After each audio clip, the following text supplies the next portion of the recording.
तर हे बघा, इकडे बघा किती सर्व वालाच्या शेंगा आलेल्या आहे झाडाला. हे बघा खूप सारे आलेले आहेत, तर मी तोडत आहे. तर घरापाशी भाजीपाला लावल्याचा असा फायदा होतो. हे बघा फक्त 4 ते 5 झाडे आहेत इथे वालाची. तर हे बघा किती व्यवस्थित आणि मस्त मस्त शेंगा आहेत ना, चांगले जास्त अशा निघतील. हे बघा किती मस्त आहेत ना. तर शेतीचा असा फायदा होतो, भाजीपाला विकत घ्यायची गरज पडत नाही. तर हे बघा आता भाजी बनवायची आहे, तर मी ह्याच्यात सगळं तोडून घेत आहे. तोडून आणि थोड्याशा निसून घ्यायच्या आणि नंतर भाजी बनवायची. हे बघा, तर तुम्ही पण तुमच्या घराच्या आसपास असं भाजीसाठी थोडंसं लावत जा कारण की बघा, भाजीपाला जर मार्केटमधून आणायचा म्हटला ना विकत, तर 500ची नोट आपल्याला खर्च करावी लागते.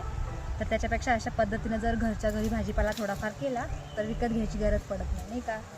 आणि अगदी ताजा आणि फ्रेश फ्रेश भाजीपाला तोडून घ्यायचा आणि लगेच भाजी बनवायची. नाही तसं मार्केटचा भाजीपाला थोडासा शिळा असतो किंवा खराब असतो.